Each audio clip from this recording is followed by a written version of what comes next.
പോയില്ല വൈലി വെള്ളരിക്കുട്ടീനെ അടുത്ത് വെക്കാൻ പറ്റ പോലെ അച്ഛൻ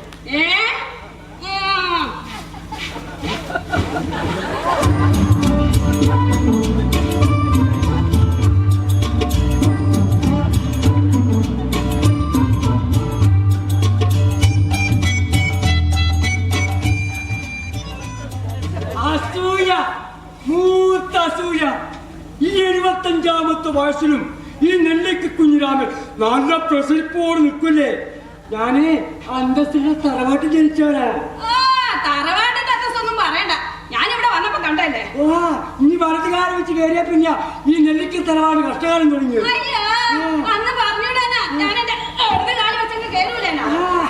തറവാട് ഉപ്പുവെച്ച കളം പോലെ ക്ഷയിച്ചെങ്കിലും ഈ നെല്ലിക്ക കുഞ്ഞിരാമന് ഒരു വിലയും നിയമമൊക്കെ ഉണ്ട്. ഇന്നെ കൊച്ചുമോളുടെ കല്യാണ നിശ്ചയ ഞാനൊരു കലക്ക് കളഞ്ഞു. അതിന് അച്ഛൻ കല്യാണ നിശ്ചയത്തിനല്ലോ പറയാ, ബിരിയാണി തിന്നാനല്ലേ. കണ്ടില്ലേ അഹങ്കാരം?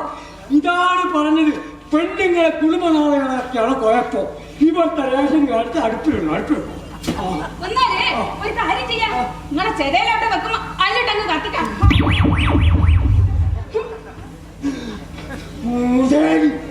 അഹങ്കാരം കണ്ടില്ലേ? ഈ നെല്ലിക്കുമാരനെ ഇവരിക്കാർക്ക് തിരിഞ്ഞിട്ടില്ല.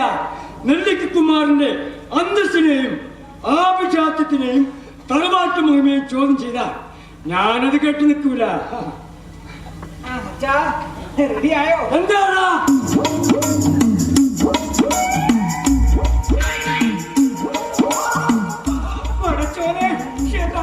എന്തൊരു കോളായത്! നിങ്ങൾ പോകുന്ന അമൃതന്റെ കല്യാണ നിശ്ചയത്തിനാ, അല്ലാതെ പ്രച്ഛന്ന വേഷ മത്സരത്തിനല്ല. പെണ്ണുങ്ങളെ പരദൂഷണം കേട്ടില്ല, ദൂഷണം പറച്ചൊന്നും എന്റെ അടുത്ത് വേണ്ട. ഞാനേ നെല്ലിക്ക കുഞ്ഞിരാമന, ഇന്നെന്റെ കൊച്ചുമോളെ കല്യാണ നിശ്ചയ. ഞാനിച്ചിരി പവറും പത്രാസും ഒക്കെ പോകും. അല്ല, ഇതാണോ പവറും പത്രാസും? അച്ഛൻ 75 വയസ്സായിരുന്നു, എന്നിട്ടാണോ ഈ മുടിയൊക്കെടായി ചെയ്ത് ന്യൂജൻ പിള്ളേരെ പോലെ പറഞ്ഞെടുക്കി ഇട്ടിട്ട് എന്റെ അച്ഛൻ നാട്ടുകാരെന്ത് പറയൂ? നാട്ടുകാരെന്ത് പറയും? ഞാൻ ഡായ് ചെയ്യും, നെല്ലിക്ക കുഞ്ഞിരാമൻ ഡായ് ചെയ്യും. നരച്ച തലയുമായിട്ട് പോകാൻ എനിക്ക് മനസ്സില്ല. ഞാനൊരു തറവാട്ടുകാരനാ. അതെ, അവിടെ ചെന്നിട്ട് ഞാൻ വലിയ തറവാട്ടുകാരനാണ്, ഞാൻ എന്റെ കൊച്ചുമോക്ക് 101 ഭവം കൊടുക്കും എന്നൊന്നും പറയല്ലേ എന്റെ അച്ഛാ. എന്റെ മൂത്ത മകൾ ബാലാമണിക്ക് ഞാൻ എത്ര ഭവന കൊടുത്തത്? രണ്ടാമത്തെ മകൾ രാധാമണിക്ക് ഞാൻ എത്ര ഭവന കൊടുത്തത്? ഇളയവൾ സുധാമണിക്ക് എത്ര ഭവന ഞാൻ കൊടുത്തത്? ഞാനേ നെല്ലിക്ക തറവാടിന്റെ അന്തസ്സ് കളഞ്ഞു കുടിച്ചിട്ടില്ല. അതിനൊക്കെ അച്ചാച്ചൻ സമ്പാദിച്ച 4 ഏക്കർ പറമ്പ് വിറ്റു, 1 ഏക്കർ വയലും വിറ്റു. അങ്ങനെ വെക്കാൻ എന്റെ പക്കൽ ഒന്നുമില്ല. മനസ്സിലായ? മനസ്സിലായി. ഞാനൊന്നും മിണ്ടുന്നില്ല. അതാ നല്ലത്. ചെറുക്കന്റെ വകയിലൊരു അമ്മാവനുണ്ടല്ലോ, ഒരു കോന്തൻ. അവനാളത്തെ ശരിയല്ല കേട്ടോ. അവൻ എന്തെങ്കിലും ഏനക്കാട് എന്നോട് പറഞ്ഞാൽ ഞാനത് കേട്ട് നിൽക്കൂല. ഞാനേ തറവാടിയാ, തറവാടി. തുറക്കാൻ പോണ. ഹലോ, രാജീവാ, ഞങ്ങള് റെഡിയായിടോ. ഇപ്പറഞ്ഞു. നിങ്ങൾ അറിഞ്ഞാ മതി. ആര്? ജയശ്രീയോ? ഓളാത്തുണ്ട്, ഞാൻ പറഞ്ഞോളാം. ഓക്കെ, ശരി ശരി. അച്ഛാ, ജയശ്രീയുടെ ആകെ രാജീവനാ വിളിച്ചത്. ഞാനെന്ത് വേണം? താല്പര്യം സ്വീകരിക്കാൻ തരും. അതെന്നെയാണ് ഇയാൾക്കോ. സുധാകര, എന്താ ഭക്ഷണമൊക്കെ ഏർപ്പാടാക്കിയത് നിന്റെ ഹോട്ടലിലല്ലേ? കുഴിമന്തിയും ബിരിയാണിയൊക്കെ ഉണ്ടാവൂലേ? അല്ല, അച്ഛൻ എന്താ തീറ്റ മത്സരത്തിനാ പോന്നെ? വാ, നമുക്കറിഞ്ഞാം. ഞങ്ങൾ പോട്ടോ. എന്താ ഓളോട് പറയാൻ ഇവിടെ നൽകിക്കൂടെ?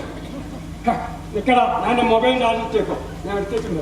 അതിന്റെ കുറവ് കൂടി ഞങ്ങളെ പഠിപ്പിച്ചിട്ടുണ്ട്. സുധേട്ടാ, ഈ അച്ഛന്റെ പോലെ കണ്ടാല് ഒരു പെണ്ണ് വേണ്ടെന്ന് പറഞ്ഞിട്ട് പോവാന്ന് എന്റെ പേടി.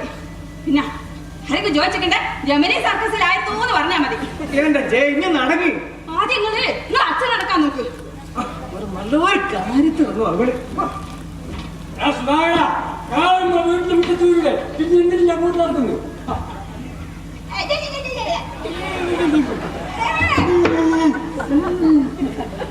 കെട്ടിനെ പൊക്കി അത്ര പിടിച്ചിട്ടില്ല. ഹലോ ഗേൾസ്, ഞാൻ എന്റെ കൊച്ചുമകളുടെ കല്യാണ നിശ്ചയത്തിനിറങ്ങുക. വീട്ടിൽ നിന്ന് ഇറങ്ങുമ്പോൾ ഒരു സെൽഫി, ഒരു നെല്ലിക്ക കുഞ്ഞിനാമൻ സെൽഫി.